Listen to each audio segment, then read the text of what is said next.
Assalamualaikum warahmatullahi wabarakatuh. Perkenalkan, nama saya Nurul Wahyudi dari kelas BKM semester 1 NIM 142455566. Di video ini saya akan menjelaskan tentang sistem reproduksi pria dan wanita, baik itu dari eksternal maupun internal. Dimulai dengan bagian eksternal, yaitu ada tuba falopi, yaitu sepasang saluran kecil berbentuk tabung di dalam tubuh wanita yang menghubungkan ovarium dengan rahim. Kemudian ada uretrium fundus, yaitu bagian tertinggi dan tebal yang berperan penting dalam sistem reproduksi wanita, terutama dalam kehamilan. Lalu ada uterus, organ berongga berbentuk seperti buah pir terbalik yang telah dipanggul wanita antara kandung kemih dan rektum, sekaligus berperan dalam menstruasi kehamilan dan persalinan. Turun ke bagian bawah sebelah kiri ada ovarium, yaitu sepasang organ kecil berbentuk oval yang terletak di kedua sisi rahim dalam sistem reproduksi wanita, yang berfungsi sebagai produksi sel telur atau ovulasi dan produksi hormon. Di samping ovarium ada saluran kuning, yaitu ovarium ligamen. Adalah struktur yang menghubungkan ovarium dengan rahim dan berfungsi untuk menahan ovarium di tempat yang tepat di dalam panggul dan membantu menjaga kestabilan organ reproduksi wanita. Kemudian di bagian tengah ada endometrium, yaitu lapisan dinding rahim yang memiliki peran penting dalam siklus menstruasi wanita. Dan di bawah endometrium ada meometrium, yaitu lapisan tengah dinding rahim yang terdiri dari otot polos yang memberikan dan fleksibilitas rahim. Lirik ke sebelah kirinya ada cervical channel, yaitu saluran sempit yang terletak di bagian leher rahim yang menghubungkan rongga rahim dengan vagina. Setelah melewati cervical channel, di bawahnya ada cervix, yaitu bagian paling bawah dari rahim yang menghubungkan rongga rahim dengan vagina.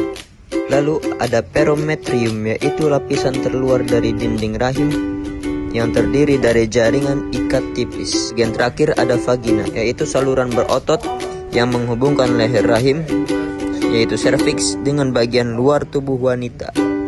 Selanjutnya pindah ke bagian sistem reproduksi wanita internal. Dimulai dengan mons pubis.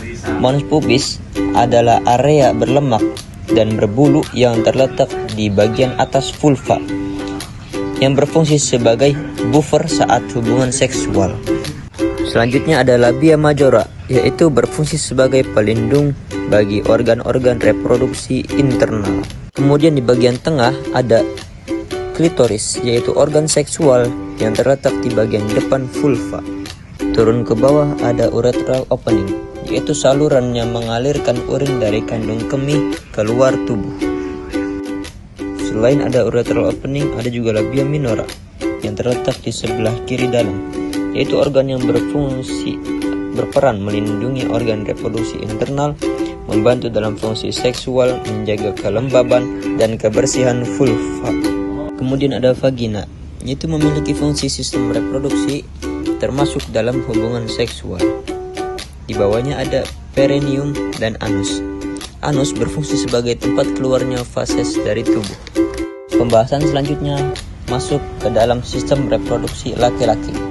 Dimulai dengan kandung kemih. Kandung kemih adalah organ berongga dalam sistem kemih yang berbentuk seperti kantung, yang berfungsi sebagai penyimpan urin, pengeluaran urin, serta mengatur proses buangnya air kecil.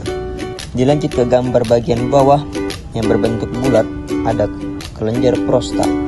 Kelenjar prosta adalah bagian dari sistem reproduksi pria yang berbentuk seperti kenari dan terletak di bawah kandung kemih mengelilingi bagian atas uretra, yang berfungsi sebagai produksi cairan seminal, kemudian mencampur cairan seminal dengan sperma dan pengontrolan aliran urin. Lalu ada uretra. Uretra adalah saluran yang berfungsi sebagai jalur keluarnya urin dari tubuh dan berperan sebagai penghubung dari kandung kemih hingga keluar tubuh. Fungsinya pada pria yaitu mengeluarkan urin dan mengeluarkan air mani, sedangkan pada wanita mengeluarkan urin. Kemudian dilanjut dengan vas deferens, adalah salah satu bagian penting dari sistem reproduksi pria, berupa saluran tipis dan panjang yang menghubungkan epididymis dengan uretra. Fungsinya yaitu mengangkut sperma, penyimpanan sementara, kemudian menyalurkan cairan seminal. Setelah vas deferens, ada testis, yaitu organ berbentuk oval yang berfungsi sebagai alat reproduksi pria, menghasilkan dan menyimpan sperma. Dan setelah testis ada skotrum. Skotrum merupakan kantong kulit yang menggantung di belakang penis dan berfungsi untuk membungkus testis dan mengontrol suhu testis. Dan di bagian terakhir ada kepala penis dan lubang penis. Kepala penis adalah bagian ujung penis dengan bentuk mengerucut yang terdapat lubang saluran uretra. Sedangkan lubang penis adalah tempat atau finish untuk keluarnya urin dan sperma pada laki-laki.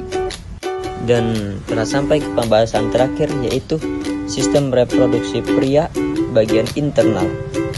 Yang pertama ada vas deferens atau disebut juga saluran sperma atau ductus deferens. Lalu di bagian kedua ada ureter. Ureter adalah saluran yang menghubungkan masing-masing ginjal ke kandung kemih dan berperan dalam produksi urin. Kemudian setelah ureter ada kandung kemih, yaitu berfungsi untuk menampung urin yang diproduksi oleh ginjal dengan kapasitas sekitar 300 sampai 500 mili. Kemudian di bagian tengah ada ampula vas deferens. Ampula vas deferens adalah tempat penyimpanan air mani yang bersamaan dengan sperma saat pria ejakulasi. Dan ampula vas deferens memiliki panjang sekitar 30 sampai 45 cm.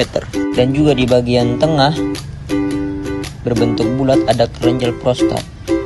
Kelenjar prostat itu menambahkan cairan pada sperma dan menjaga kesehatan sperma. Kemudian di bagian kanan ada vesikulasi seminalis, yaitu organ yang memproduksi cairan untuk memberikan energi agar sperma bisa bergerak. Lalu ada kelenjar Cooper, adalah organ yang memproduksi cairan yang berperan sebagai pelumas sebelum terjadinya ejakulasi. Ada uretra, yaitu saluran yang mengantarkan air mani saat ejakulasi dan membawa cairan kencing dari kandung kemih keluar. Lalu di gambar bagian bawah sebelah kiri ada epididymis dan testis. Epididymis berfungsi yaitu untuk membawa sperma yang telah diproduksi oleh testis lalu menyimpannya. Kemudian testis yang berfungsi menghasilkan sperma yang berguna untuk menciptakan hormon testosteron. Di bagian terakhir ada jaringan erektil dan glans penis. Jaringan erektil berfungsi untuk memungkinkan dalam melakukan hubungan seksual atau membantu saat laki-laki melakukan hubungan seksual.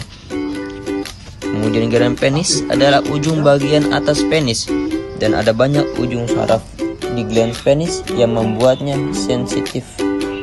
Sekian video dari saya, kurang lebihnya mohon maaf. Assalamualaikum warahmatullahi wabarakatuh.